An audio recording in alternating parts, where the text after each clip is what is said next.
o slide aqui só para a gente prosseguir. Vamos lá. Inicialmente, a primeira leitura que vocês fizeram aí na sexta-feira, eu estava falando, se inicia mostrando a ideia por trás das tutelas provisórias. Antes mesmo de falar das tutelas provisórias, na nossa primeira aula, naquele nosso primeiro encontro, onde nós fizemos a apresentação da disciplina e depois uma discussão prévia de alguns conceitos básicos, é sempre importante, para iniciar essa discussão, partir desses conceitos chaves do processo civil, a chamada trilogia estrutural do direito processual, como um todo, né? Não só do processo civil, mas do processo como um todo. Então, a trilogia estrutural do processo, que são aqueles três conceitos: ação, jurisdição e processo, esses três conceitos.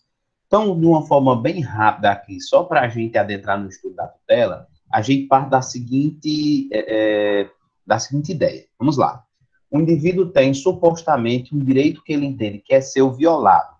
Então, um exemplo bem simples, né? Um acidente de trânsito. Então, a pessoa entende que ela foi vítima do acidente, que o outro foi que ocasionou o acidente e lhe causou danos. Pronto, a situação bem simples. Então, imagine uma situação indenizatória.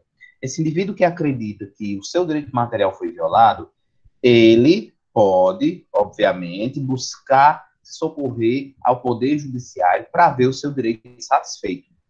E o que é que ele quer com isso? O que ele quer é uma tutela, ele quer uma proteção. Então, tutela nada mais é do que a proteção que você espera receber do Estado. Uma proteção que você espera receber do Estado, Estado, juiz. A gente está falando aqui do Poder Judiciário. Então, se o indivíduo ele precisa dessa proteção, qualquer proteção do Estado, ele vai solicitar uma tutela. Certo, Júnior? Como é que ele vai solicitar essa proteção, essa tutela? Para que ele possa solicitar essa tutela, ele vai manejar aquele direito de ação que vocês já conhecem. Então, o que é o direito de ação? É o direito do indivíduo buscar uma resposta do Estado, de buscar do Estado a sua atuação para aplicar o direito ao caso concreto e, se houver, eventualmente, solucionando um litígio, como nesse exemplo que a gente está falando. Então, vamos lá. Olha, Estado, eu preciso que você atue para que você diga qual o direito que se aplica ao caso concreto, quem tem razão e, nesse exemplo, soluciona um litígio. Essa atividade do Estado de interferir nessa situação, encontrar uma solução, é o que a gente conhece como jurisdição. Então, olha os conceitos aí se unindo, né? Ação, o direito de provocar o Estado, de buscar do Estado que o Estado aplique o direito ao caso concreto. Pronto. E a jurisdição é exatamente essa atividade do Estado, né? Essa atividade do Estado de solucionar o conflito e aplicar o direito ao caso concreto. Então, direito de ação é o direito de exigir do Estado o exercício da jurisdição. Pronto. Então, através do direito de ação, o indivíduo exige que o Estado faça a jurisdição, que o Estado atue, que o Estado trabalhe. Beleza.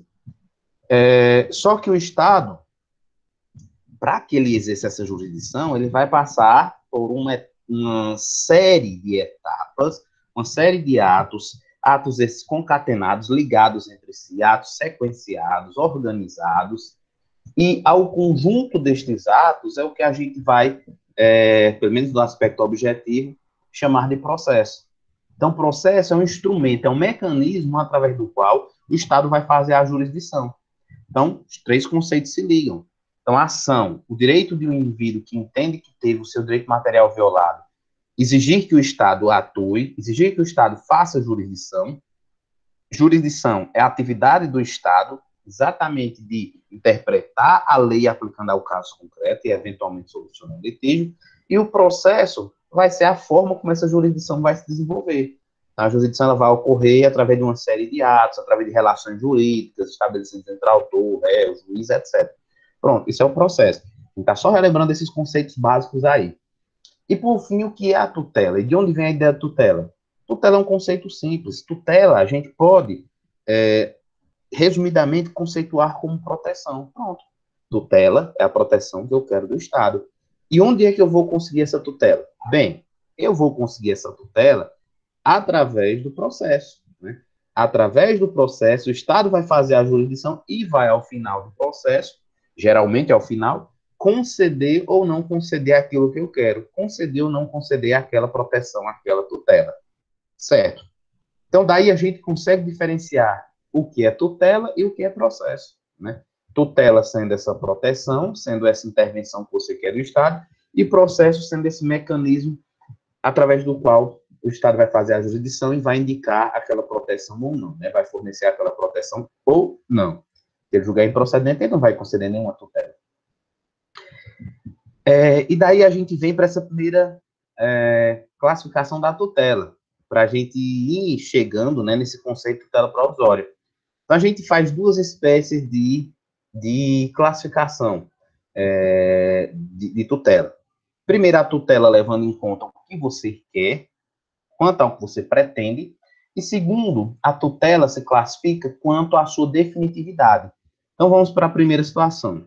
Tutela quanto ao que você pretende, ao pretendido. Então, vamos lá. Que tipo de proteção que eu quero do Estado? Jânio, é o seguinte, tem um conflito, tem uma determinada situação em que duas pessoas discutem sobre quem tem razão naquela situação, e eu quero que o Estado, o juiz, ele declare, ele reconheça, ele diga quem tem razão. Eu quero que ele pegue lá a previsão legal, prevista na lei, e traga aquela previsão e aplique, interprete, aplicando ao caso concreto. Quando eu faço isso, quando eu quero isso, eu estou falando de tutela de conhecimento. Então, eu quero uma tutela de conhecimento. Essa tutela de conhecimento, via de regra, ela vai acontecer, ela vai ser analisada dentro de um processo de conhecimento. Já pulando o tópico aí, espécie de processo. Então, quando eu falo de processo de conhecimento, é aquele processo onde eu vou buscar uma tutela de conhecimento. É aquele processo onde eu vou buscar que o Estado declare, o Estado diga quem tem razão diante daquela situação, aplique o direito ao caso concreto. Já quando eu falo tutela de execução, que vocês estudaram no semestre passado, eu já parto da certeza do direito. O autor, ele tem direito. A gente não vai discutir se ele tem direito, não. Ele já tem direito, já está reconhecido. Nós agora só queremos que esse direito ele seja cumprido. Vocês lembram, né, para ficar um exemplo bem simples, bem fácil, os títulos executivos extrajudiciais. Vamos falar aqui do exemplo do cheque. O cheque é um título executivo extrajudicial. Significa dizer que quem é credor de um cheque, quem está lá com um cheque devidamente preenchido, todo bonitinho, dentro do prazo, etc., ele já tem o direito de exigir que o outro só faça cumprir. Ele não precisa fazer uma discussão do direito dele, né? Explicar como é que surgiu essa ideia. Não precisa fazer essa grande discussão. Simplesmente ele precisa mostrar que é o credor daquele cheque, que o cheque já é exigível, e simplesmente ele pede a execução. E quando ele solicita a execução, o Estado só vai fazer o quê? Cite-se o réu para pagar em 3 dias, por exemplo. O executado, ele só é comunicado para que ele cumpra com a obrigação. Vem cumprir sua obrigação, meu amigo. O direito já está certo. Claro que vocês sabem, né, que há uma possibilidade de fazer defesa quando a gente discute essa tutela de execução. Se for cumprimento de sentença, impugnação, cumprimento de sentença, né? Se for processo de execução, os embargos de execução, vocês sabem disso. Mas, dentro propriamente daquela discussão, por exemplo, dentro do processo de execução, não há uma possibilidade de defesa. Só para a gente lembrar disso aí, que vocês viram em processo civil 3, semestre passado, a gente está só relembrando. Então, vamos lá. Tutela de execução, Jânio. Então, a tutela de execução, obviamente, que eu vou requerer dentro do processo de execução, né? Sim, via de regra, né? Quando a gente está falando do quê? Dos títulos executivos extrajudiciais. Porém, a gente sabe que quando se trata de títulos executivos judiciais, sentença, via de regra, o cumprimento de sentença, com algumas exceções, mas via de regra, o cumprimento de sentença acontece dentro do mesmo processo. Aquele processo lá, que começou como um processo de conhecimento, que teve uma sentença, a execução vai acontecer no mesmo processo. Né? Por isso que os autores costumam chamar esse processo de um processo misto. É misto, porque começa como conhecimento, depois na fase de cumprimento, se torna agora uma execução. Né? Enfim, mas vocês viram isso em um contexto geral. Como eu falei, existem algumas exceções, que a gente não vai detalhar aqui, mas só para dar um exemplo. Uma sentença condenatória penal, que você quer executar na área civil, ele vai ser um cumprimento de sentença iniciando um novo processo, né? E algumas outras situações, mas a gente não vai precisar detalhar aqui, só relembrando. Aí, por fim, a gente chega essa ideia de tutela cautelar, tá certo? quando a gente falar aqui nesse primeiro momento de tutela cautelar, eu estou falando num sentido mais amplo, tá bom? Num sentido de significar urgência. Depois a gente vai detalhar as espécies de tutelas provisórias, vamos falar da tutela cautelar como uma das espécies. Vocês estão vendo aí até nesse fluxogramazinho do lado, tá certo? Mas por enquanto eu vou falar tutela cautelar, em sentido amplo, significando urgência.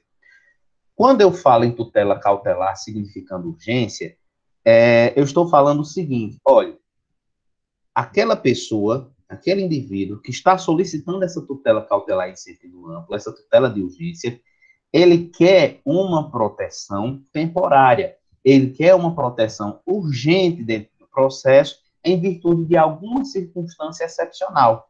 Em virtude de alguma circunstância excepcional.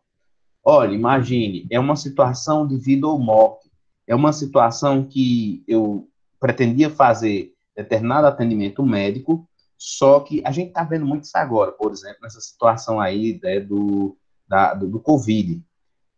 Só que a gente está chegando numa situação que até o judiciário, na prática, não tem como resolver. Mas imagine, né, o que aconteceu, por exemplo, com a situação lá de Manaus. Eu vou falar assim por alto, eu não tenho conhecimento do processo em si, eu vou falar só por alto. Imagina aquela situação, muitas pessoas estão morrendo por falta de oxigênio, então o Ministério Público Federal, por exemplo, enxerga aquela situação, decide entrar com a ação civil pública, e aí ele requer que, liminarmente, urgentemente, que o juiz federal determine que a União remova os pacientes que estão em situação grave para hospitais federais, estaduais, de outros locais do Brasil, a fim de que eles possam ter o seu tratamento adequado e possivelmente consigam sobreviver. Então, imagine, a situação está muito grave. Não tem naquele local como ser realizado o tratamento adequado, certo? Mas aquelas pessoas não têm condições de, por si só, custear um avião. Imagina, né, o tamanho do valor. Custear um avião, arranjar uma vaga num hospital de outro local, não tem condições, mas a União tem. Então, imagina uma situação dessa. Aquela pessoa tem, tecnicamente, o direito à saúde. Tecnicamente, ela tem o direito à saúde, certo? Mas imagine entrando com essa ação para discutir se ela realmente tem o direito a ter esse tratamento, a União tenta se defender, prazo em dobro, e tempo vai do processo, sabendo que em poucos dias ela vai morrer. Olha, não dá para a gente esperar resolver essa situação imediatamente, antes da gente discutir aprofundadamente se aquele indivíduo, se aquele cidadão tinha o direito ou não a ter aquele atendimento de saúde.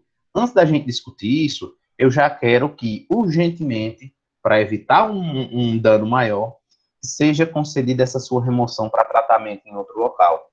Então, essa tutela cautelar em sentido amplo, e aqui, depois a gente vai ver ela como tutela de urgência, essa tutela de urgência, ela existe para situações excepcionais que precisam de uma proteção imediata, precisam de uma proteção imediata. E, de um modo geral, elas servem para fazer com que, olha o que eu vou falar agora, tá bom? Depois vocês vão percebendo isso com mais clareza ao longo da aula. Olha essa informação. Elas servem como instrumento do instrumento. Como assim, Jânio? Essas tutelas urgentes, elas são requisitadas e elas são deferidas como uma forma de preservar até a própria utilidade do processo. Porque, olha esse exemplo aqui que a gente falou da Covid. O que é que a gente vai discutir nesse processo? Olha, o que eu vou discutir é que esse paciente que está em estado grave, ele tem o direito de ter tratamento adequado à saúde. E ele tem direito em face da União, dos estados, do município. Exemplo. E ele não está tendo. Então, ele não está tendo um tratamento adequado, mas ele tem direito a ter esse tratamento adequado. Certo. O que é isso? Um litígio. É um litígio. Ele acredita que tem direito, o Estado até reconhece o direito, pode reconhecer, mas diz que não tem como cumprir. Pronto, não tem como cumprir. E aí há um litígio, porque aquele que acredita que tem o direito à saúde não está sendo servido. Então, pronto, olha esse litígio. Um processo de conhecimento, como vocês sabem, tem petição inicial, citação do réu, audiência de conciliação e mediação, Depois o réu tem 15 dias para se defender. Como é fazenda pública, esse prazo dobra, então tem 30 dias úteis para se defender. Depois disso, as partes indicam as provas, né, muitas vezes podendo haver testemunha ou prova pericial, enfim, as provas que querem produzir. Se houver prova oral, testemunha, esclarecimento de perito, etc., tem uma audiência de instrução. Depois da audiência de instrução, tem as alegações finais, que podem ser orais na própria audiência, 20 minutos para cada um, ou pode ser de forma escrita, com 15 dias sucessivos para cada um, 15 dias para o autor, depois 15 dias para o réu, e no final, o juiz ainda tem 30 dias, pelo menos, para sentenciar. Gente, olha que negócio cansativo, olha que negócio longo. O processo de conhecimento para chegar até a sentença demora. E uma vítima de Covid morre num dia, 2 dias, né? Então, olha a situação excepcional. Poxa, a gente vai discutir realmente se o Estado tinha culpa, se o Estado tinha que fornecer o tratamento, né, porque a gente pode argumentar aí a excepcionalidade do momento, a gente pode discutir aí também a questão da extraordinariedade do evento, né, pode se discutir a responsabilidade do Estado, pode ter uma série de discussões. E essas discussões devem ser feitas, mas se eu deixar para discutir isso, né, se eu deixar para resolver o problema imediato, esperar para discutir tudo isso, a pessoa vai morrer, é uma situação urgente. Então, o que é que se faz? Espera aí, antes da gente discutir tudo isso, antes de você, União, ter direito a se defender, eu vou logo obrigar você a cumprir isso aqui, porque está em jogo a vida de uma pessoa, uma situação urgente, tá certo? Se não tivesse essa tutela urgente, se essa tutela não fosse concedida, o que é que ia acontecer? Quando chegasse lá no final do processo, depois de toda aquela discussão, possivelmente a vítima já tinha morrido. Ou já tinha morrido, ou já tinha sido curada. E o processo, ó, não serviria mais para nada. Não vai mais servir esse processo, porque ela já morreu, ela já se curou, então não serve mais para nada. Então, assim, é por isso que a gente diz que, em um sentido amplo, né, as tutelas de urgência, elas servem como um instrumento do instrumento, ou seja, ó, elas são uma técnica, um instrumento para proteger, para garantir que o próprio processo, onde vai se discutir um litígio, aquele processo ele tenha serventia ao final. Que aquele processo, quando sair o seu resultado, aquele resultado possa ser implementado, tá certo? Aos poucos a gente vai conseguindo, durante a aula, visualizar isso com mais clareza. Eu vou tentando aqui dar alguns outros exemplos também para a gente ir firmando essa compreensão, tá certo? Enquanto isso, se vocês tiverem alguma dúvida, gente, tiver com alguma dificuldade, ou estiver falando muito rápido, fiquem à vontade aí para intervir, tá bom? Pronto, por enquanto, tranquilo.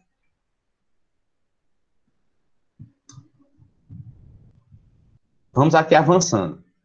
Oi, Lucas.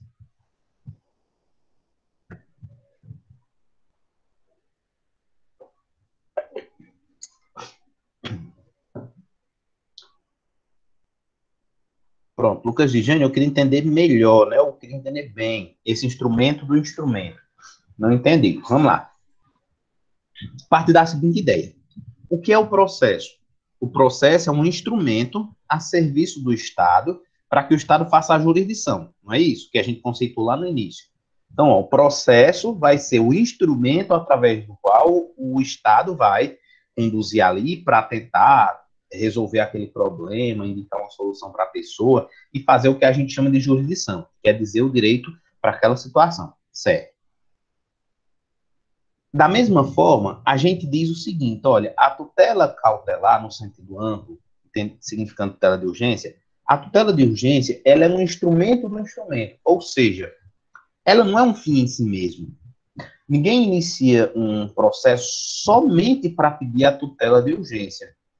Por exemplo, deixa eu dar um outro exemplo aqui para ver se fica até mais claro de entender. Imagina aquela história da compra e venda premiada que a gente já comentou na aula passada e muita gente aqui tomou canto. Então, imagine a história da compra e venda premiada. Imagine que algumas empresas do segmento aqui na cidade foram falindo. Imagine que você é cliente e que você tinha solicitado a rescisão. Não, você tinha sido sorteado. E lá está dizendo que eles vão te entregar teu bem em 15 dias do sorteio. E nesse meio termo, outras empresas começam a falir. E tu procura no 15º dia e eles, não, me dê mais 5 dias. Aí passam 5 dias, aí tu eu fui sorteado, eu quero o meu prêmio, eu quero o meu carro, eu quero minha moto. E eles vão ficando enrolando.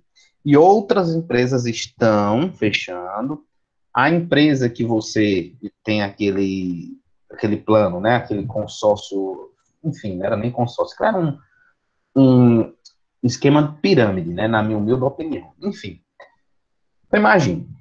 Aí você, poxa, eu vou me ferrar. Eu já sei que vários clientes estão pedindo a rescisão do contrato, estão pedindo a devolução do seu dinheiro, eles não vão conseguir mais vender nada, mas que esses caras vão me dar meu bem. Aí você entra com uma ação de obrigação de dar coisa, por exemplo. Ação de obrigação de dar coisa. Aí você explica. Eu fiz um contrato de compra e venda premiada com a empresa X. Através desse contrato, a empresa me cobra uma parcela de tantos reais mensais, com a obrigatoriedade de, ao final do contrato, me entregar o bem, ou, se eu for sorteado antes, me dar o bem e eu deixo de pagar. Você explica bem direitinho o contrato. Aí você conta.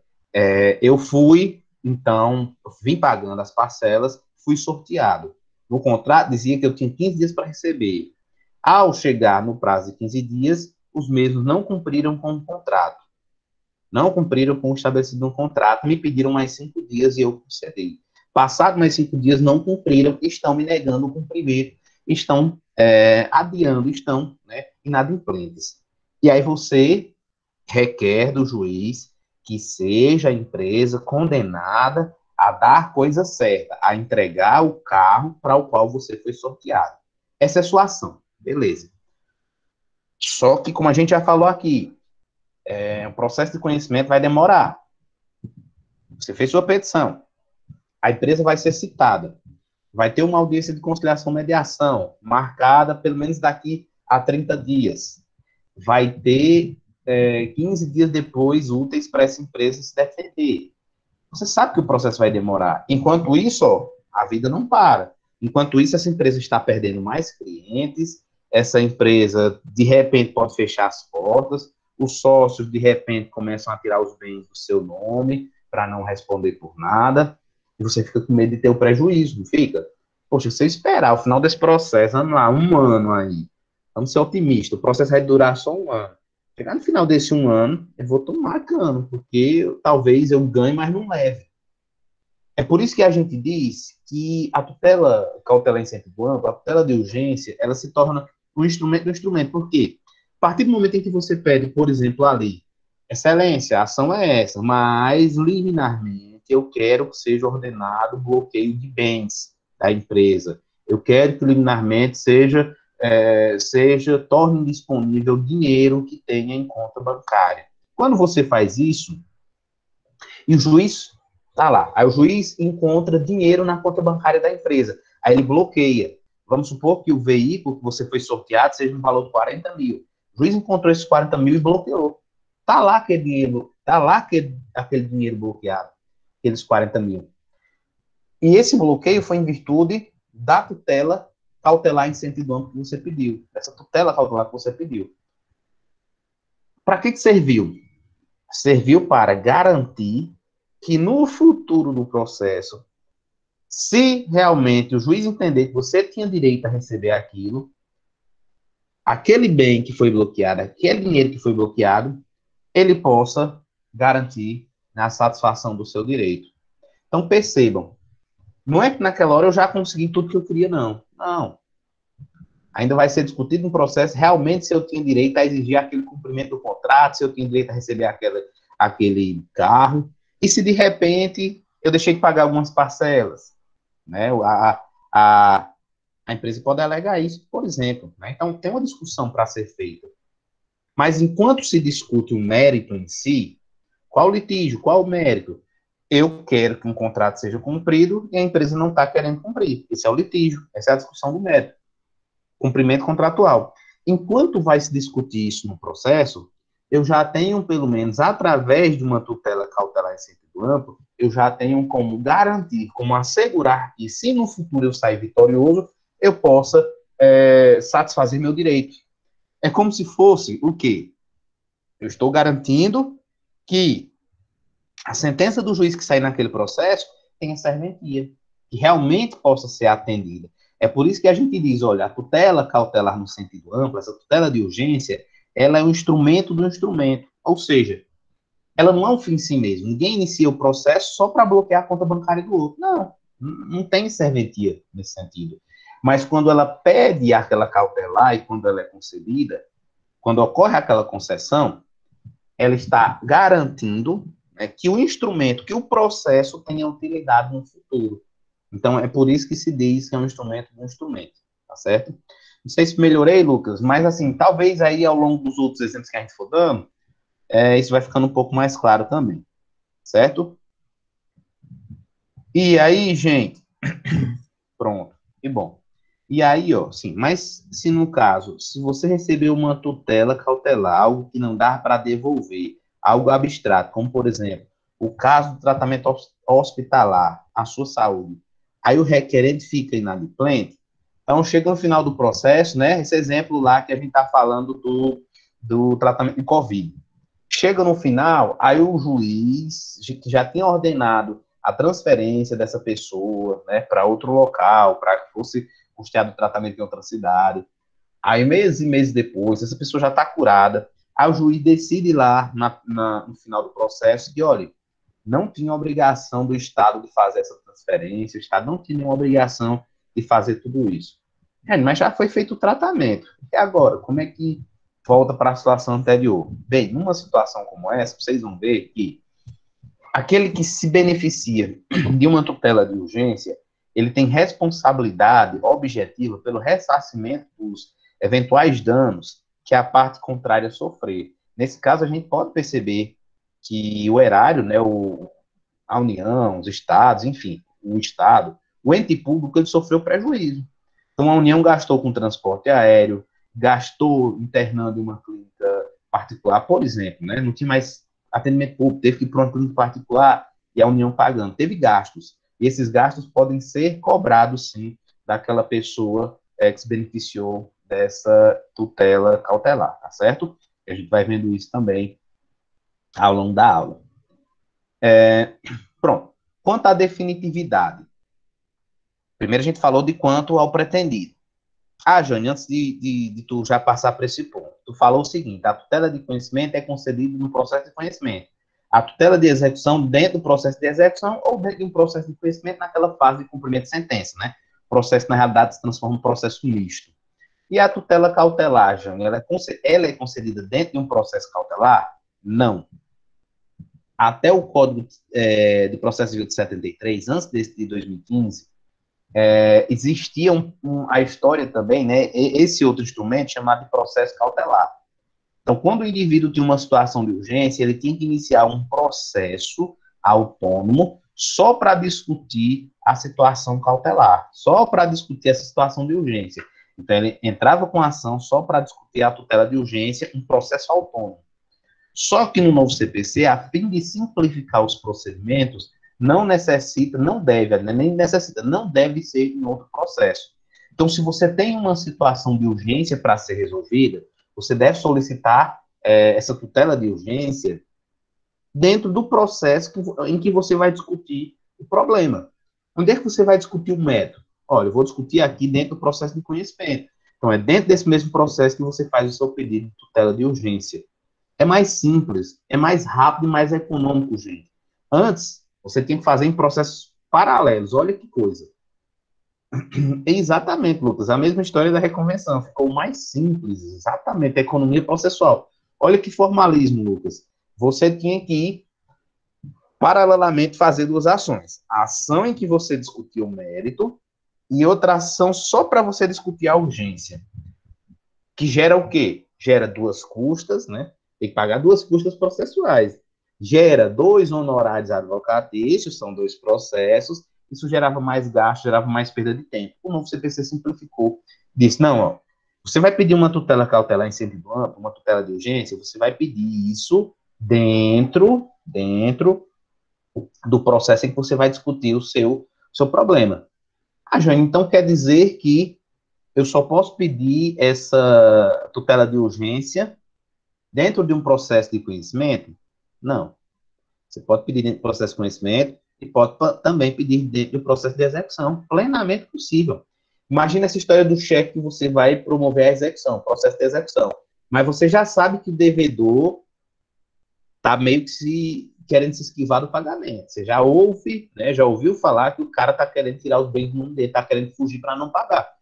Pode, naquele processo de execução, pedir a tutela de urgência sem nenhum problema, tá certo? Assim, gente, como você pode pedir, só já adiantando essa discussão, tá bom? Fique bem claro na mente de vocês.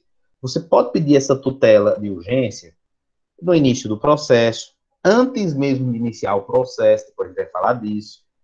Antes de iniciar o processo, vai discutir um mérito.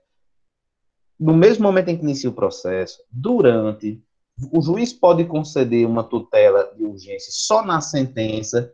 Na sentença, gente, para que vai servir isso? Vocês lembram lá da apelação? Vocês lembram que a apelação tem a história do efeito suspensivo? Lembram disso? Via de regra. Que é isso? Quer dizer o seguinte: depois que o juiz remite a sentença ela não é de cumprimento imediato, não. Primeiro tem 15 dias para as partes apelarem, apresentar a apelação. Só se nesses 15 dias as partes não recorrerem, ou seja, transitando em julgado, é que você pode fazer a exigência do cumprimento da sentença, né? Exigir o cumprimento da sentença. Mas existem situações que são urgentes. E o juiz pode, na própria sentença, já determinar uma tutela de urgência. Já pode determinar uma tutela de urgência, sem nenhum problema. Você também pode fazer um pedido de tutela de urgência no recurso. No recurso. Lá, já no tribunal. Quem vai analisar é o relator do recurso. Não tem problema nenhum. Deixa eu dar um exemplo. Agravo de instrumento. Então vamos lá, só para tentar ficar claro aqui para vocês. Quando é que acaba o agravo de instrumento? Para as decisões interlocutórias, né? Que estão previstas na lei, no artigo, salvo engano, 1015. Lá tem as hipóteses. 1015 ou 1017, enfim. O artigo da lei ele vai falar as hipóteses de agravo de instrumento. Beleza. Aí imagine que foi o seguinte: imagine que você entrou com uma ação e você pediu uma tutela de urgência, que era uma tutela de urgência de alimentos. Eu pedi uma tutela de urgência de alimentos. Só que o juiz indeferiu. Ela analisou e disse: não, peraí, esse cara está pedindo aqui alimentos para o pai dele, mas esse cara aqui ele não tem necessidade, não. Ele poderia estar trabalhando. O juiz pensou isso, né? Já é um adulto. Só que você entende que você tem necessidade de alimentos porque você, por exemplo, passa por um problema grave de saúde e não pode trabalhar. Olha, eu tenho um problema grave de saúde, o juiz não se convenceu. Aí você vai recorrer daquela decisão. Decisão interlocutória cabe a agravo do instrumento. Você recorre. Só que o recurso ele também tem um trâmite. Né? Ele precisa que a outra parte apresente as contrarrazões, é determinada uma sessão de julgamento, para só depois ter o acordo, né, a decisão lá do tribunal. Só que você tem urgência. Então você pode, no seu agravo de instrumento, lá no seu recurso, pedir uma tutela de urgência. Olha, enquanto o outro ainda vai ser intimado para apresentar as contrarrazões, enquanto vocês vão determinar a sessão de julgamento, cada um dos desembargadores vão apresentar seu voto, enquanto isso eu quero uma tutela de urgência. Pode ser concedido lá mesmo nos recursos, tá certo? O que importa nesse momento é você perceber a necessidade daquela intervenção. A necessidade daquela intervenção, tá certo? E pronto, voltando aqui para quanto à definitividade. A tutela ela pode ser definitiva e a tutela pode ser provisória. Definitiva é aquela obtida em sentença. Tutela definitiva é aquela obtida na sentença. Mesmo ainda tendo, né, o prazo para recurso, quando sai a sentença ela já tem a ideia de ser definitiva. Olha, Jane, ainda não fez coisa julgada, tudo bem, mas ali a gente já chama de tutela definitiva. É a palavra do juiz que foi dada e que já tem a intenção de resolver o problema. Essa palavra do juiz já veio com a ideia de resolver o problema. Por isso que a gente chama isso de tutela definitiva. É diferente da tutela provisória, que é o que a gente vai utilizar, a expressão que a gente vai utilizar a partir de agora, porque é a expressão utilizada pelo próprio CPC. O que é a tutela provisória? É aquela que é provisória, aquela que não é definitiva, não diga, né? Em outras palavras, gente, tutela provisória é aquela que não vem para dar a última palavra sobre aquela questão, para dar a última palavra sobre o problema, não tem a intenção de já dizer qual é a solução do litígio. Não, não é essa a ideia. A ideia é assim, ó, eu estou com a tutela provisória resolvendo um problema temporário. Essa tutela provisória, ela existe agora, mas ela será substituída pela tutela definitiva. Quando o juiz concedeu aquela liminar, por exemplo, autorizando os alimentos para a criança, ali não resolveu todo o problema, não. Não. O processo vai prosseguir.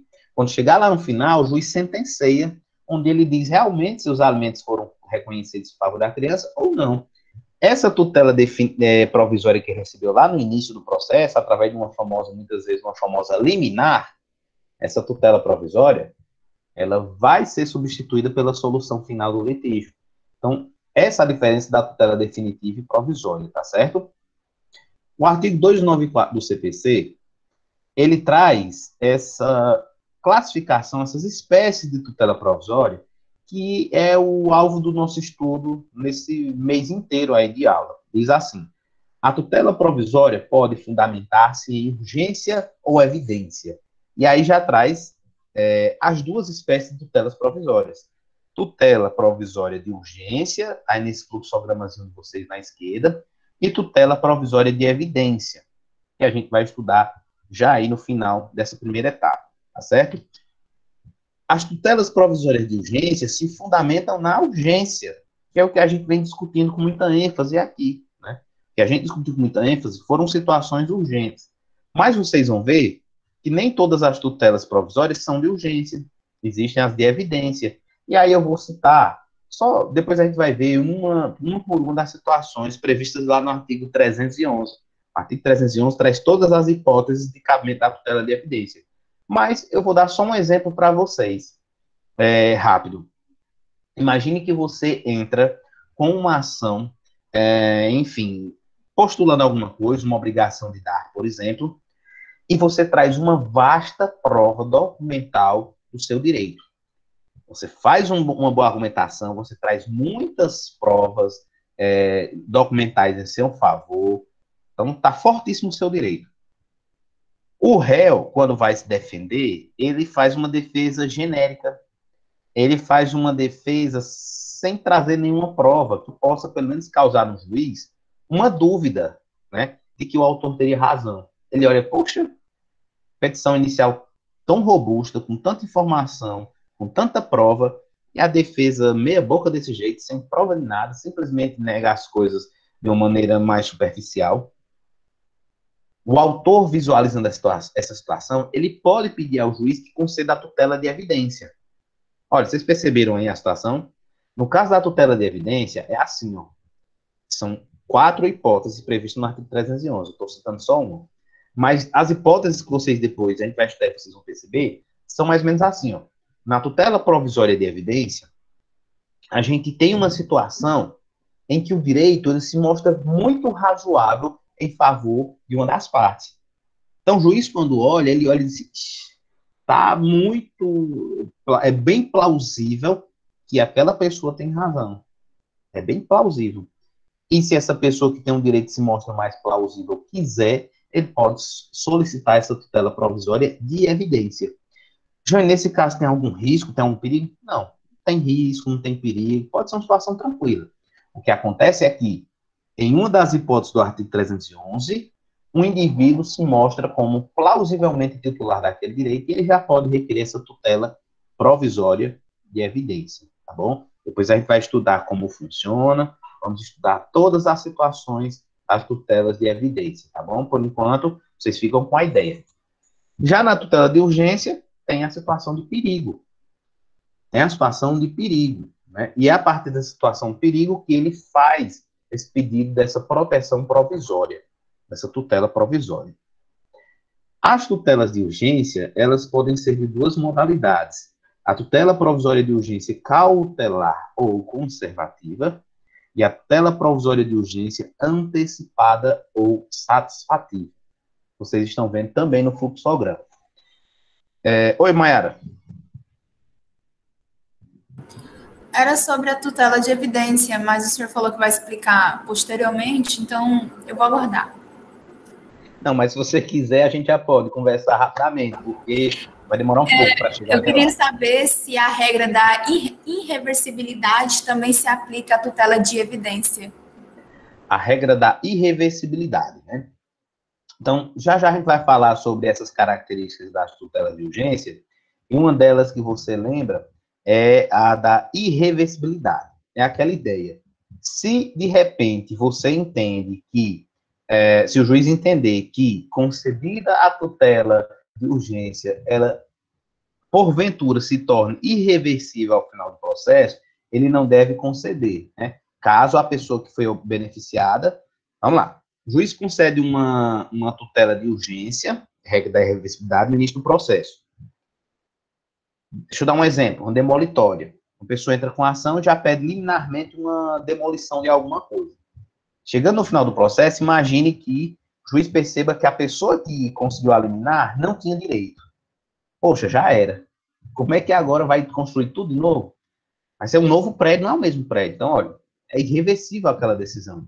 Essa lógica da irreversibilidade, ela é prevista só para, de forma expressa, para tutelas antecipadas. Só que depois não tem lá na regra da tutela de evidência, não tem especificamente falando disso. Só que depois, quando a gente estiver estudando tutelas de evidência, a gente vai perceber, Mayara, que na realidade, a tutela de evidência, ela tem, via de regra, natureza antecipada, satisfativa. Então, como tem essa natureza antecipada ou satisfativa, a lógica da reversibilidade tem que ser aplicada a ela da mesma forma, entendeu?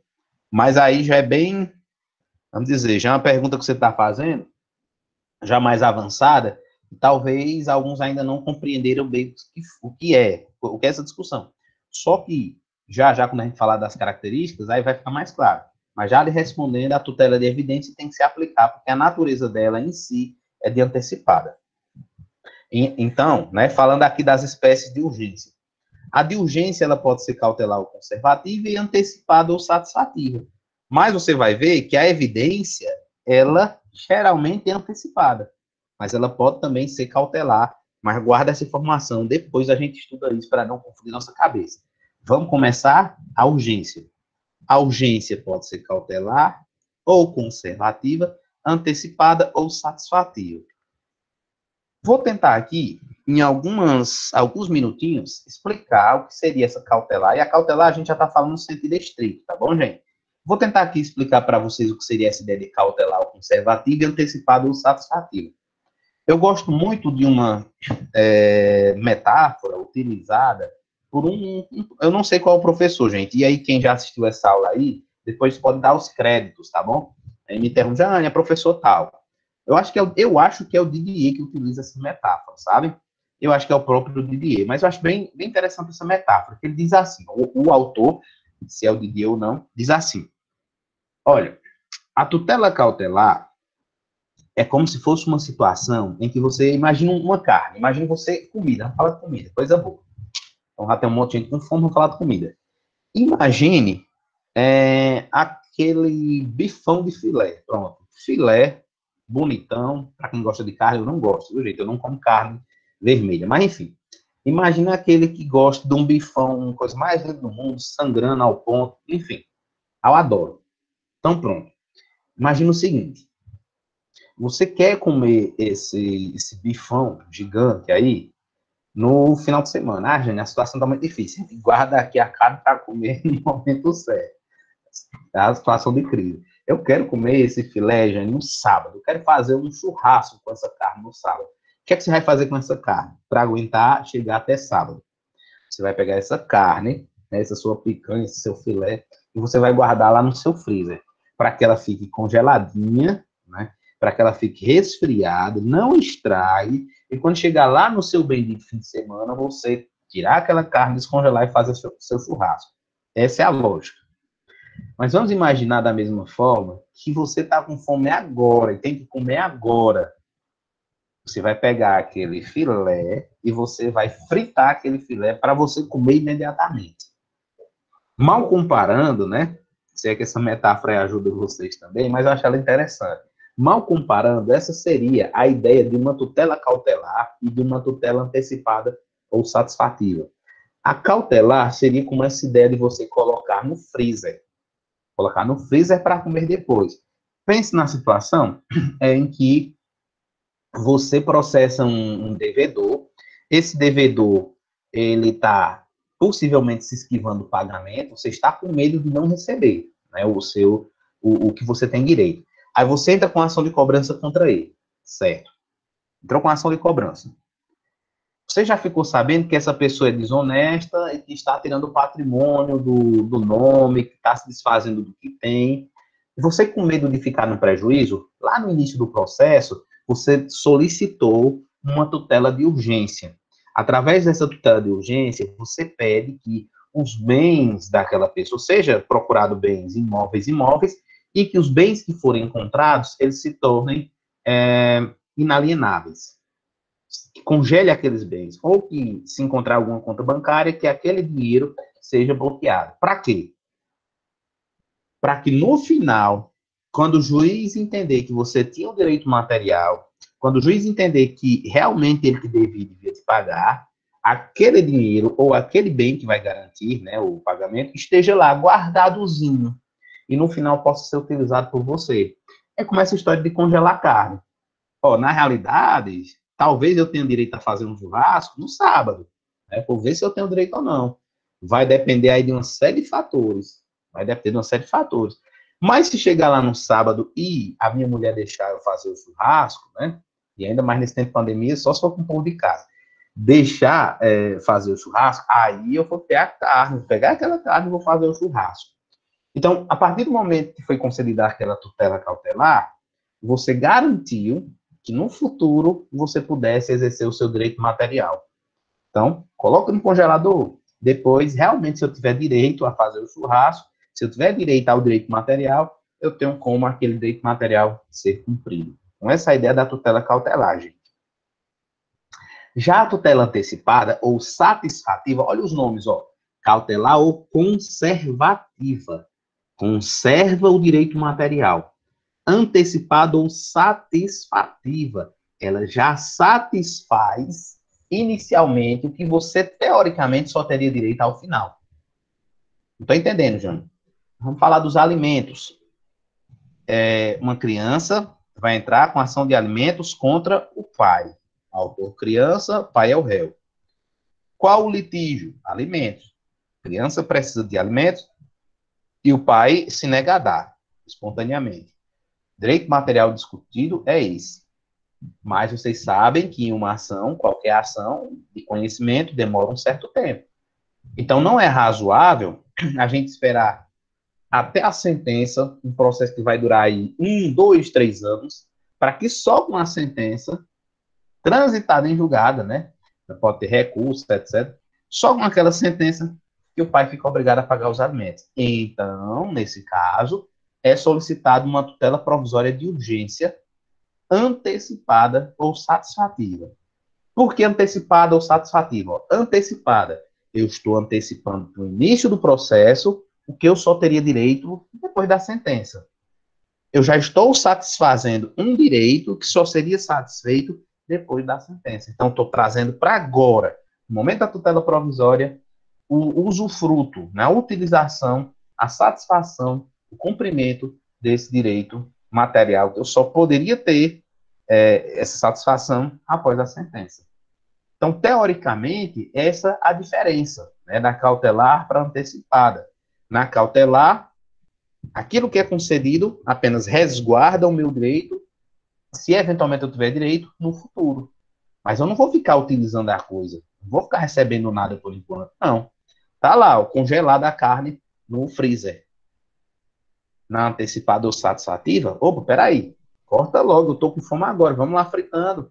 E aí você já vai usufruindo que você só teria direito de usufruir ao final. Então, teoricamente, essa é a diferença. É fácil a gente, na prática, compreender isso, assim, na prática, olhando e já identificar, peraí, essa é cautelar, essa é antecipada? Nem sempre. Jane, então, qual a consequência disso? E se, de repente, eu compreendo de forma equivocada? Vocês vão já perceber que os requisitos dela são os mesmos. Os requisitos são os mesmos. Os procedimentos mudam um pouco, mas já já a gente vai falar também sobre a fungibilidade. entenderam? Então, assim, por mais que a gente possa se equivocar na identificação de um ou outro, não vai haver uma consequência fatal, diríamos assim, se você entender que um é cautelar ou antecipada, tá certo? Vamos fazer assim agora? Eu vou passar para vocês 3 casos simples. Não é para vocês responderem, copiarem, não fazerem nada. Eu vou passar o slide, vocês vão ler o slide e eu quero que vocês coloquem aí no chat se esse primeiro caso é cautelar ou antecipada. São 3 casos, e aí eu quero que vocês façam essa identificação, tá certo? Para a gente poder prosseguir e ver se vocês compreenderam bem essa diferença de cautelar e antecipada, tá bom? Então vamos lá, rapidinho. São casos bem simples, gente. 1 minuto vocês respondem. Leiam, tentem identificar. Professor, boa noite. Boa noite a todos. Boa noite. Só para esclarecer aqui, eu posso estar enganado, mas digamos que a cautelar ou conservativa é aquele exemplo que o senhor falou das empresas de compra premiada. Isso. E no caso dos alimentos, seria essa antecipada e satisfativa, não é isso? Perfeito. Que é uma, no caso, eu congelo o bem para lá na frente eu saber se eu vou ter direito ou não. Isso. E na antecipada, eu já possuo, eu já adquiro esse direito antes da sentença. Mais ou menos. Exatamente. Perfeito, Augusto, perfeito. Pronto, muito obrigado. Por nada.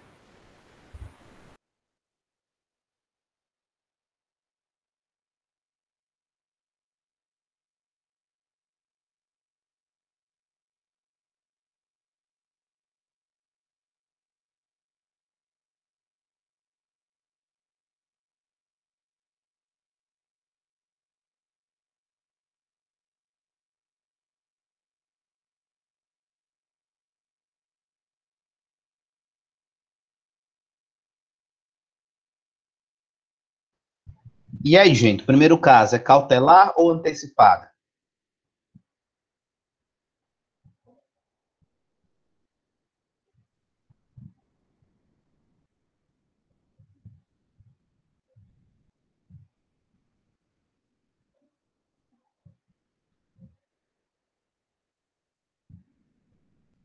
Pronto, perfeito. Ó.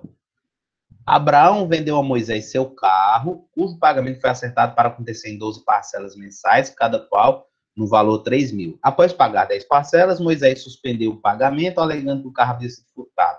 Ademais, não atende mais aos telefonemas de Abraão, bem como não reside mais no endereço informado à época da compra do veículo. Temendo ficar no prejuízo, Abraão procura um advogado que resolve pleitear liminarmente o bloqueio de contas bancárias e bens de Moisés, além de processá-lo para obter o valor das 2 últimas parcelas. Olha aí, ó. Obter o valor das 2 últimas parcelas é exatamente o direito material. Ele não está pedindo o direito material, ele só está pedindo ali que haja um bloqueio de contas bancárias e bens para que no futuro ele possa ter o direito material dele satisfeito, por isso que é cautelar. Oi, Mayara. Jânio, quando eu li esse caso a primeira vez, assim que eu visualizei, eu vi que seria cautelar. No entanto, eu tive receio que isso não poderia ser um dano inverso, por ele já ter tido quitado quase todas as parcelas. Eu achei uma situação muito excepcional ter que bloquear as contas bancárias e os bens. Exatamente, mas até quando o juiz vai deferir esse tipo de medida, ele tem que pensar exatamente na proporcionalidade, bloqueio de contas bancárias. Ele não vai bloquear a conta bancária, por exemplo, Mayara, por inteiro, ele vai bloquear exatamente aquela quantia necessária para eventual pagamento do débito, entendeu? Da mesma forma, bens, ele não vai bloquear, por exemplo, uma casa que vale 500 mil, se ele tem, por exemplo, um determinado bem, um terreno que vale 5, 10 mil, 15 mil, tá entendendo? Então, deve-se atentar a essa proporcionalidade das medidas, até para evitar, né, como você disse, o dano reverso também. Essa ideia. Pronto, mas assim, eu compreendi seu raciocínio, é um raciocínio acertado também, nessa reflexão que o juiz ele deve se atentar a não produzir esse dano reverso também. Perfeito, foi bem pensado.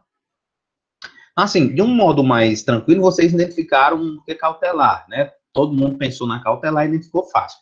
Vamos para esse segundo caso? Um minutinho também.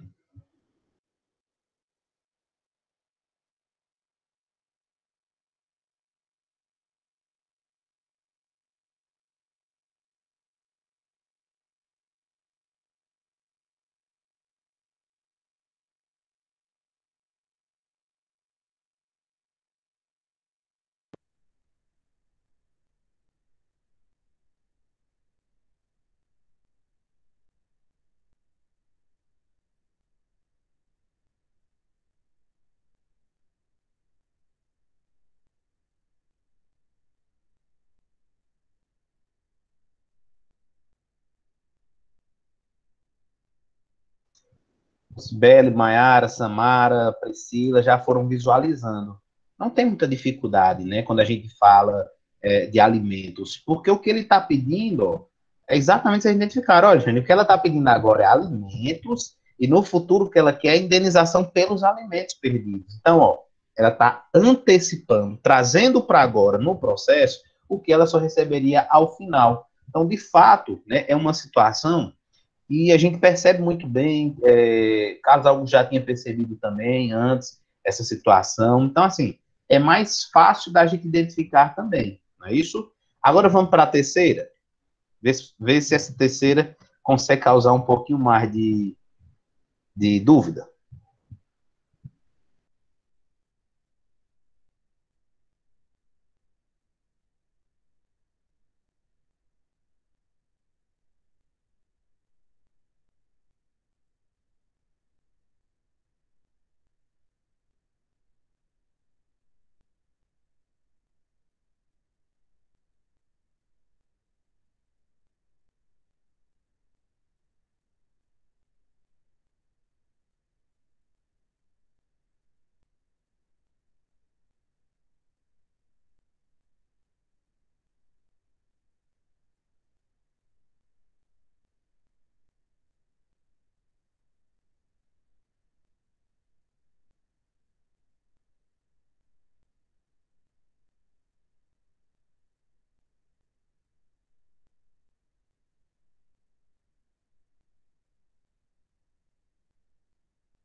E aí, gente, antecipada sem dúvidas.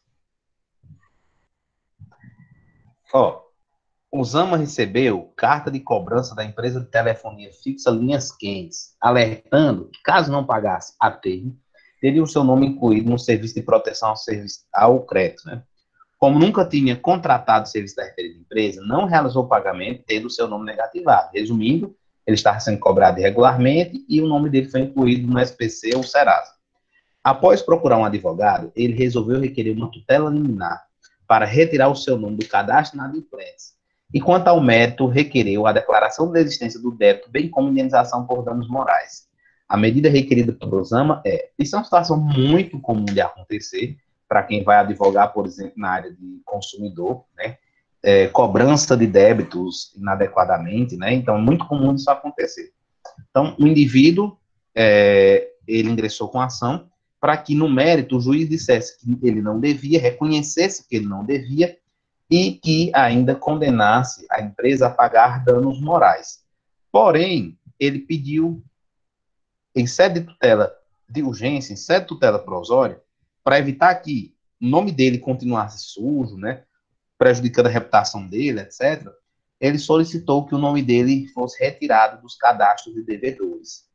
Então, essa tutela de urgência, ela é de que natureza? Grande maioria disse que era antecipada. Só vi uma pessoa que colocou antecipada, Samara, colocou antecipada com interrogaçãozinha. Será que é antecipada? Eu acho que é, mas será que é, Jânio? Aí eu lanço para vocês. Será que é antecipada?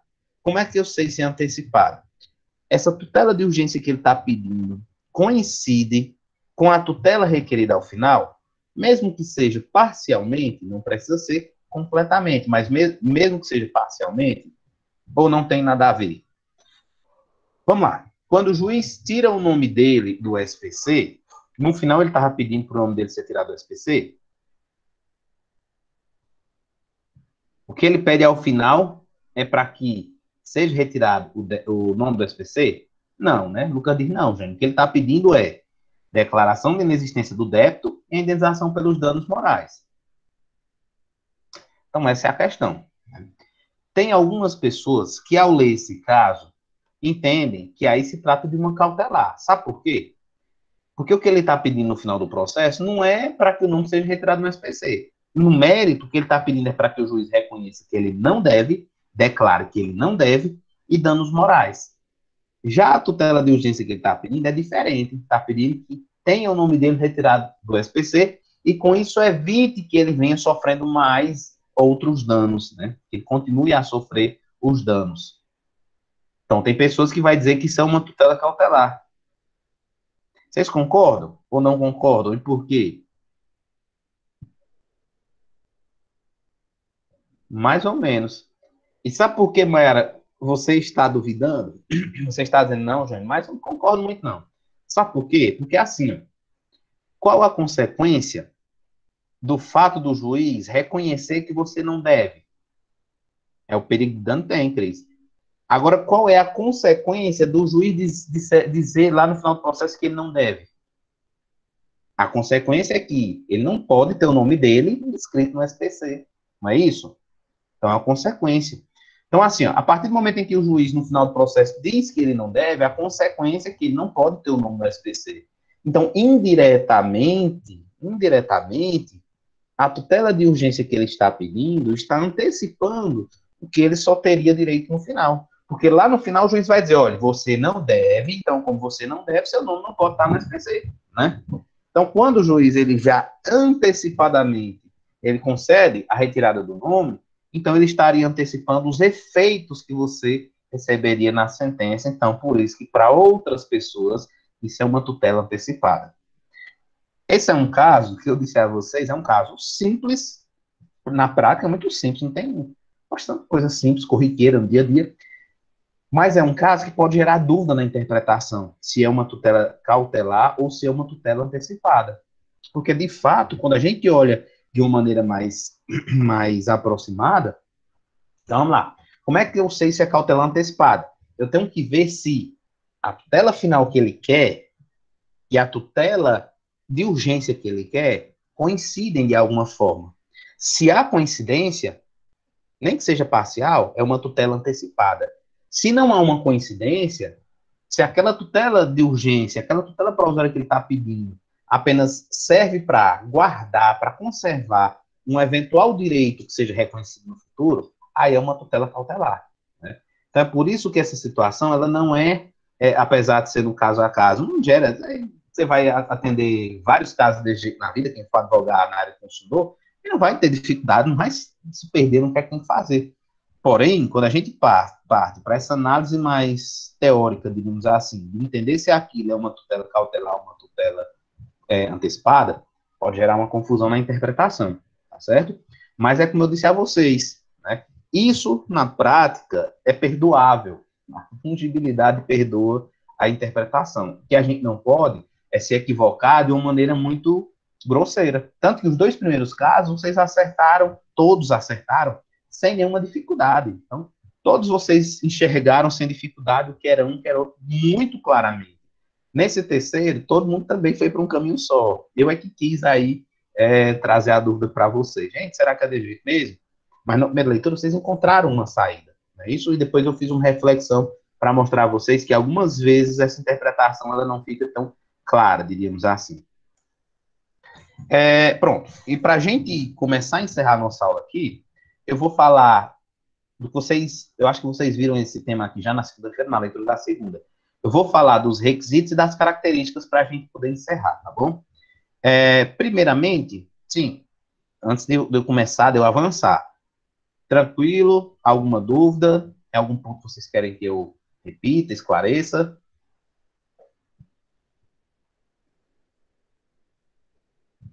Pronto.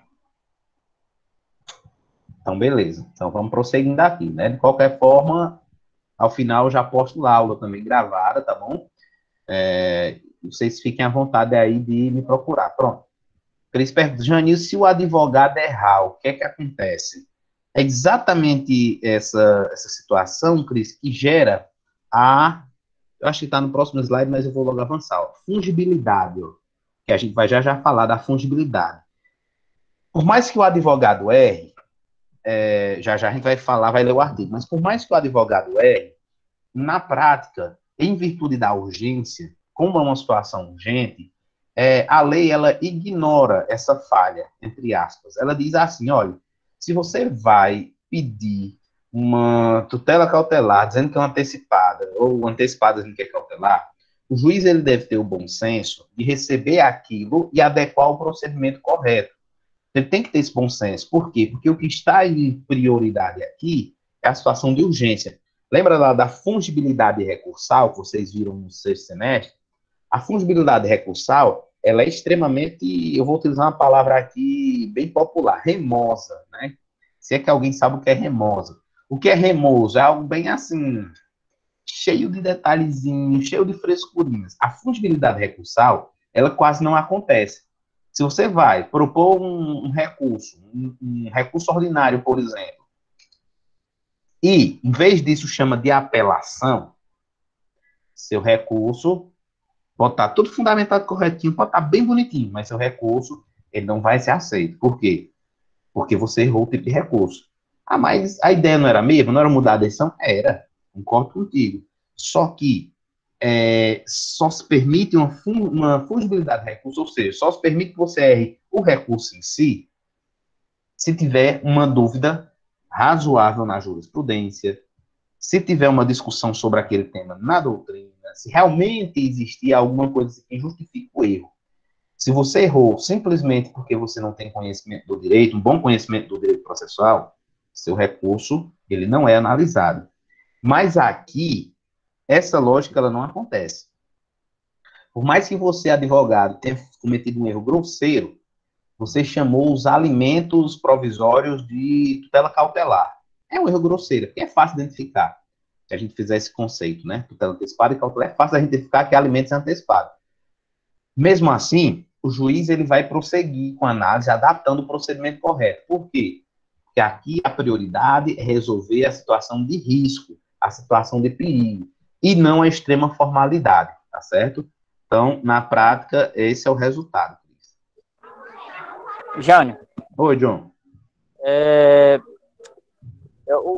Essa semana o professor William estava falando sobre um caso, sobre o erro do advogado, né? Que no final de tudo, ele colocou nesses termos, peço indeferimento, né?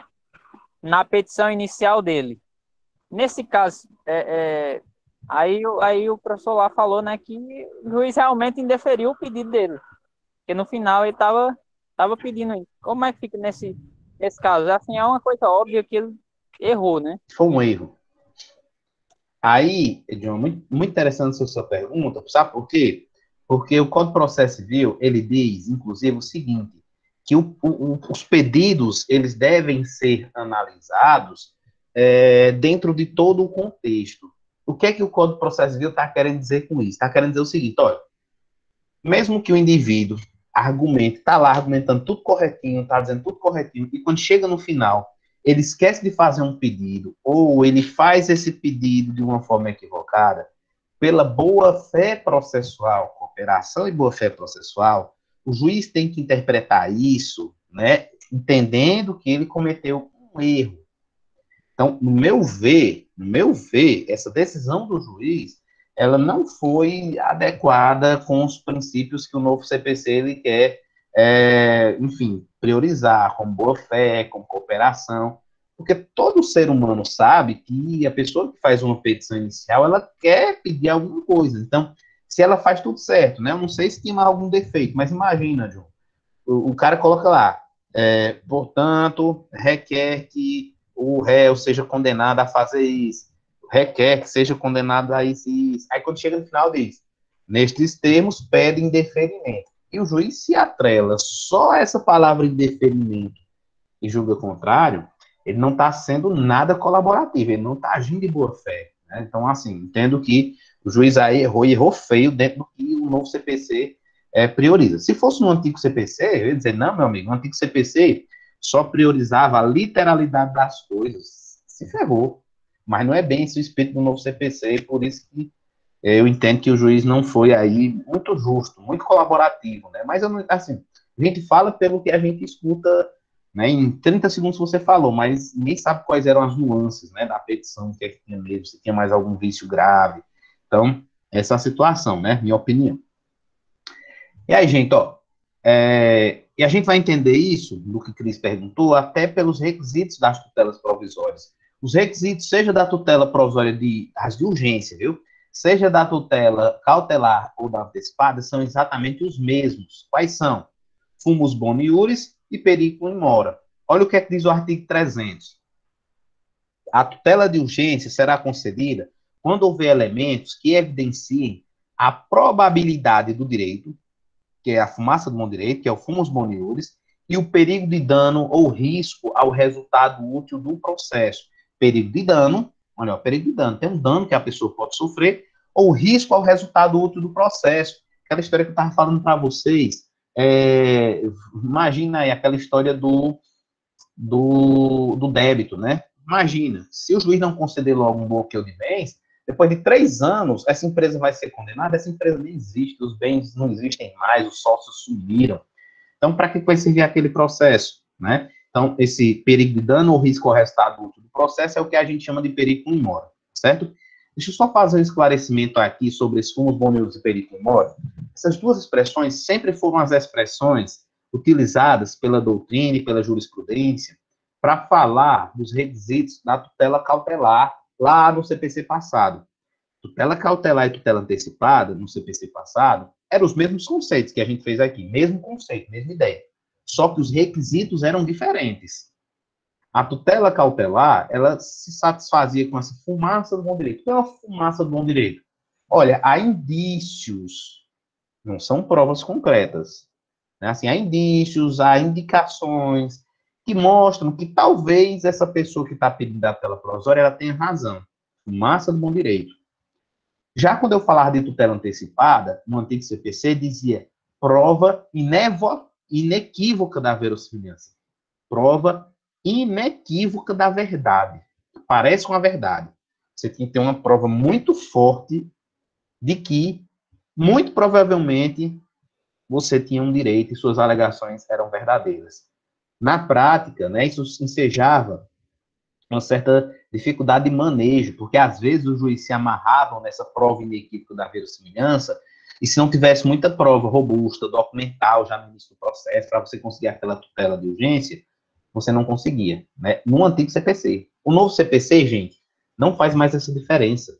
O artigo 300 diz que para tutela de urgência, seja cautelar antecipada, ela vai ser concedida quando houver elementos que evidenciem a probabilidade de direito, ou seja, o direito tem que ser provável, mostrar uma probabilidade que você tem direito, e tem que ter o perigo de dano ou risco ao resultado útil do processo, né? O perigo in mora, o perigo pela demora. Só mais uma ressalva. Tem autores que dizem que a probabilidade do direito, que é previsto no artigo 300, não é a mesma coisa do fumus boni iuris, não é a mesma coisa. Para esses autores, fumaça do bom direito seriam indícios bem fracos. Então, basta você ter algum indício, mostrar alguma razoabilidade que o juiz já pode conceder. Mas, atualmente, o que se pede não é só meros indícios, se pede uma probabilidade. O juiz tem que perceber uma plausibilidade maior da ocorrência daquele direito, tá certo? Mas, assim, gente, em um contexto geral, jurisprudência e doutrina ainda continuam a utilizar essas expressões, fumus boni iuris, periculum in mora, tá certo? E o fumus boni iuris pode ser interpretado como uma probabilidade, ó, tem indícios de que existe sim um direito, né? Uma probabilidade, indícios, é isso. Indícios são começos de prova, e começos de prova vai mostrar uma probabilidade. Então, você traz alguns indícios, você demonstra ao juiz, através de alguns indícios, através de provas, que você tem sim, pode ser que você tenha aquele direito material e que por isso precisa dessa proteção urgente, certo? Então, só para fazer essas reflexões. E aí, para a gente encerrar, ó, as características das tutelas provisórias. Primeira característica, a referibilidade ou instrumentalidade, que é própria da tutela cautelar, que é aquilo que a gente já conversou antes, até quando Lucas pediu para repetir, o instrumento do instrumento. A tutela cautelar, ela é um instrumento para assegurar, é um instrumento para assegurar a validade do processo, a utilidade do processo. É por isso que eu digo que a tutela cautelar, ela é referível ou instrumental. Como assim, Jane? Olha, A tutela cautelar ela não é um fim em si mesmo. Quando alguém pede um bloqueio de contas bancárias, não é porque quer só ver o bloqueio de contas bancárias, não é porque aquilo já vai satisfazer seu direito, não. Ela pede aquele bloqueio de contas bancárias porque, para garantir o direito material que no futuro, ao longo do processo, pode ter sido deferido em seu favor. Então, quando ela consegue a cautelar, essa cautelar não é um fim mesmo, não é um fim em si mesmo. Ela se refere, ela é um instrumento para garantir um direito material. E é isso que é essa referibilidade ou instrumentalidade que a gente já discutiu aqui até no início da nossa aula. Da mesma forma, vocês viram que ela é temporária. A tutela provisória, ela é temporária, no sentido de que ela vai durar um determinado tempo. Então, ela dura um determinado tempo e, após aquele tempo, surge um outro evento em que a tutela provisória ela acaba sendo substituída.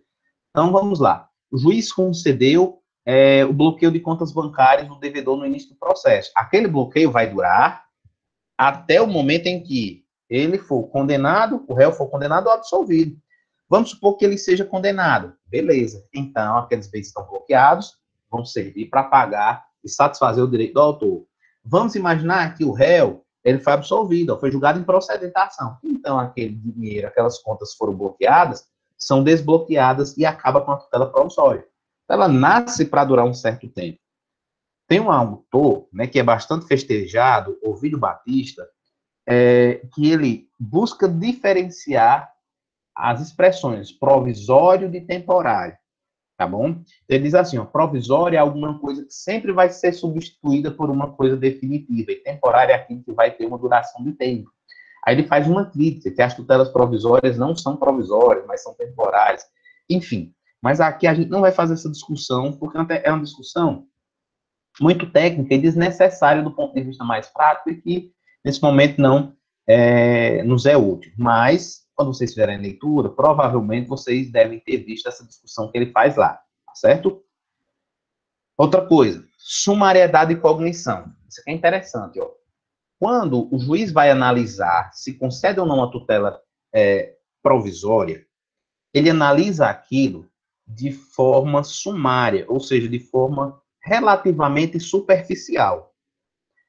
Ele vai analisar de acordo com os documentos, com as provas que foram apresentadas a ele, de acordo com aquilo que foi apresentado a ele. Ele não vai, naquele momento, fazer uma análise detalhada, uma análise aprofundada, porque não dá. Não, eu vou me contentar com o que é mostrado. Pelo que me foi mostrado, essa pessoa tem direito à tutela de urgência. Pelo que foi mostrado, ele não tem. Pronto, basta ele fazer uma análise superficial do que for demonstrado. Até porque a análise aprofundada vai ser feita ao longo do processo quando for discutir o mérito. Se essa análise do juiz é superficial, é sumária, essa tutela, ela é precária. Significa o quê? Ela é passível de revogação ao longo do próprio processo. Então, no início do processo, o juiz concedeu uma tutela de urgência. Só que ao longo do processo, surgiu uma situação que desautoriza aquela tutela de urgência, e a parte contrária solicita e o juiz mesmo revoga, sem problema nenhum. Agora, a gente tem que ter a seguinte informação. Deixa eu dar um exemplo para vocês, de alimentos mais uma vez. Uma filha jovem, 16 anos, entra com ação de alimentos contra o pai, assistida pela mãe. Lá ela pede um liminar, está estudando, etc., e o juiz concede a liminar e é fixada alimentos em favor dela. Então, o juiz concede. Intima o pai para tomar conhecimento e cumprir a decisão. Pronto. Se o pai não quiser pagar aquela quantia, se ele entende que o juiz fixou uma quantia alta, que ela não tinha direito àquele valor todo, que ele não tem condições de pagar aquilo, por exemplo, ele vai recorrer. Contradecisão interlocutória, cabe, nesse caso, tutela de urgência, agravo do instrumento. Então, ele vai e recorre, agravo do instrumento. 15 dias. Corre, em 15 dias, peça aqui, né, faça o recurso para que você possa rever, discutir esse valor que foi concedido. Essa liminar. Beleza. Agora, vamos imaginar que naquele momento o pai não tinha muito o que discutir. Não, ele concedeu, é um valor razoável, eu tenho como pagar, ele não recorre. Aí ele começa a pagar, mas ele vai se defender do processo, o processo vai continuar. Mas vamos imaginar que lá no decorrer do processo, essa filha agora já com 17 anos, a gente sabe que o processo demora, né? Tem várias etapas. Vamos imaginar que agora ela com 17 anos de idade, ela tenha casado. E o pai tomou conhecimento que ela casou. O pai pode, imediatamente, vocês lembram que casamento é um dos motivos que cessa a obrigação alimentar daquele que sustenta, né? Então, assim, já que ela casou, outro cônjuge é que tem o dever de alimentá-la. Então, o pai pode, com aquela informação, solicitar a revogação daquela decisão. Opa, olha aí, ó. A situação mudou. Então, agora, ela já está numa outra situação que não precisa mais dos alimentos, porque ela é casada. Então, ele pode revogar aquela decisão ainda no decorrer do processo, sem problema nenhum. Então, essa tutela ela pode ser revista, gente, ao longo do processo, a partir do momento em que surgem circunstâncias diferentes, tá bom? Fungibilidade a gente já falou, e olha o que é que diz o artigo 305. A petição inicial da ação que visa, Jane, se a filha se formar antes, da mesma forma, Ana Roberta, a mesma ideia, né? A filha já se formou, já teria que arranjar um emprego, então ela agora não tem mais necessidade, juridicamente falando. Então, ele já podia argumentar isso, rever essa tutela provisória que foi concedida contra ele. Petição inicial da ação que visa a prestação da tutela cautelar em caráter antecedente indicará a lei de... Não é bem isso. Aqui está falando do procedimento, né? A petição inicial, tal, da tutela cautelar deve ser isso. Mas o que eu quero ler para vocês é o parágrafo 1. Caso entenda que o pedido a que se refere o caput tem natureza antecipada, o juiz observará o disposto no artigo 303, que é o que vai falar da tutela antecipada, entendeu? Então, está dizendo o seguinte, ó, se o juiz receber a petição inicial e lá o autor diz que é uma tutela cautelar, mas o juiz entende que é uma tutela antecipada, o juiz adapta o procedimento. É só adaptar o procedimento sem problema algum, que foi o que a gente já discutiu em relação à fungibilidade, quando até Cris perguntou também nesse instante. Pronto. As duas últimas características para a gente encerrar. Reversibilidade e perigo de dano reverso ou inverso, que a gente já discutiu também no início com algumas dúvidas de Maiara.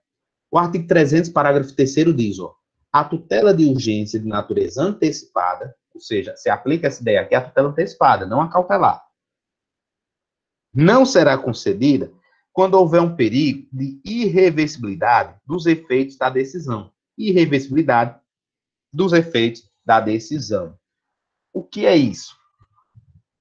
Se o juiz entende que não tem como reverter ao final do processo a situação determinada através da tutela de urgência, ele não pode conceder aquela tutela de urgência antecipada.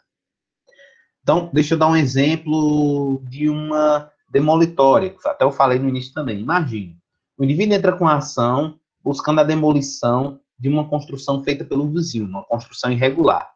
E, como ele está sofrendo com aquela construção está gerando danos ao seu imóvel, por exemplo, ele pede já uma tutela antecipada para que seja destruído o prédio no início. Olha, eu quero aqui, liminarmente, no início do processo, que seja destruída a construção dele, porque ele está me causando alguns danos. Por mais que tenha uma situação de urgência demonstrada no caso, de acordo com o artigo 300, parágrafo 3º, não pode ser concedida essa tutela antecipada, de urgência antecipada. Por quê? Porque ela se torna irreversível, os efeitos dela se tornam irreversíveis ao final do processo. E se esse que está pedindo a tutela antecipada chegar lá no final do processo e demonstrar que ele não tinha direito nenhum a exigir aquela destruição, e se ficar provado que o réu, o vizinho que construiu, não tinha cometido nenhuma irregularidade, e se fizer uma perícia e descobrir que os danos do imóvel do autor não tem nada a ver com a construção do vizinho, e aí? Já destruiu a construção do vizinho. Aquilo se torna irreversível. Jânio, mas pode ser feita uma nova construção. Sim, pode ser feita uma nova construção, mas não é a mesma. Não é a mesma construção. Né? Não é aquilo que já estava antes. E sem falar que vai dar um trabalho muito grande. Não, começar tudo do zero. E se esse indivíduo não tiver como pagar essa nova construção? Então, assim, há um perigo daquela tutela antecipada, de repente, ao final do processo, caso a parte que foi beneficiada for derrotada no processo, há muito perigo daquilo não ser possível de reversão. E isso é a exigência, né, de reversibilidade na tutela antecipada, certo? Mas nós temos uma situação interessante quando fala disso, ó. Antecipação de pensão alimentícia. E quando eu estou falando de pensão alimentícia, como é que funciona a pensão alimentícia? Olha, vocês lembram do critério da irrepetibilidade dos alimentos? O que significa isso? Depois que os alimentos são pagos, a parte que pagou não pode recobrar, por mais que tenha havido um erro. Então, ó, você pagou os alimentos? Paguei. Então, se descobriu, por exemplo, que aquela pessoa que você pagava os alimentos não era seu filho, olha, já pagou, já era. Ele não tem como devolver esses alimentos. Os alimentos partem daquele princípio que são consumidos. Então, os alimentos são irreversíveis. Vocês percebem isso? Os alimentos são irreversíveis. Um indivíduo, uma criança ingressa, um exemplo, uma criança ingressa com ação de investigação de paternidade contra o suposto pai, pedindo alimentos provisórios. Em virtude da situação de risco, daquela necessidade, o juiz concede os alimentos provisórios. O processo se arrasta aí durante 1 ano, 2 anos, no final sai o exame de DNA e se verifica que o suposto pai não é pai. Então, o juiz julga improcedente a ação e também vai cancelar os alimentos. Aquele indivíduo não precisa mais pagar alimentos. Ele pode receber aquele dinheiro que ele pagou, aqueles 2 anos que ele pagou de alimentos de volta? Não pode, porque os alimentos são irrepetíveis. Os alimentos não se devolvem, depois de comidos, já era. Então, não devolve, parte dessa ideia. Então, Jânio, na ação de alimentos, que é uma tutela antecipada, eles são irreversíveis, não é? Sim. Mas a lei não está dizendo aí que não pode ser concedida, se for irreversível? É verdade. Mas, por que a gente abre essa exceção? Em relação aos alimentos, por 2 motivos. Primeiro, a lei de alimentos, lei própria de alimentos que a gente vai estudar nesse semestre, trata da possibilidade dos alimentos recebidos de forma provisória. Então, primeiro ponto. Segundo ponto, para situações onde há uma urgência urgentíssima, uma extrema urgência, é possível sim essa concessão da tutela provisória, mesmo que ela seja irreversível. Eu dei o exemplo de alimentos, mas a gente tem outros exemplos. O próprio exemplo que a gente falou do tratamento da Covid. Imagina, gente, o governo federal ser obrigado a custear uma viagem de avião para aquela pessoa numa UTI, né? Que é avião com UTI, não é qualquer avião, não. Um avião preparado com UTI, para sair de Manaus para Porto Alegre. Vamos exagerar aqui, bem longe. Aí o juiz mandou que fosse feito esse transporte nesse avião individual e com uma UTI funcionando para essa pessoa. Imagina os gastos que vão gerar. Imagine aí que, de repente, essa ordem judicial de transporte, de tratamento dessa pessoa, etc., fez com que a União gastasse, por baixo, 200, 300 mil reais. Só que aquela pessoa é uma pessoa pobre, que não tem condições nenhuma de ressarcir esses gastos, caso depois ela seja derrotada na ação. Então, ó, ficou lá provado, decorrer da ação, imagine, né, que não havia o direito dessa pessoa realizar esse tratamento excepcional em outra cidade. Não é que eu estou falando de uma eventualidade, né, gente? A gente sabe que é muito claro aí que ela vai sair vitoriosa. Mas imagine se não der certo. Chega lá no final e essa pessoa é derrotada. Olha, tem que indenizar os danos que provocou a parte contrária. Então, tem que indenizar a União. Tem que devolver o dinheiro. Mas ela não tem como devolver esse dinheiro. Então, isso aí vai ser irreversível. Mas em situações também que envolvem saúde, por exemplo, envolvem situações de saúde com extremo risco também, sim, a jurisprudência admite sim a concessão dessa tutela antecipada, mesmo que não seja reversível, tá bom? A gente vai parar por aqui, na próxima aula a gente vai retomar, falando do período de dano reverso, só para concluir, e aí eu vou trazer também uma decisão, só para que vocês possam compreender também esse período de dano reverso ao inverso, tá?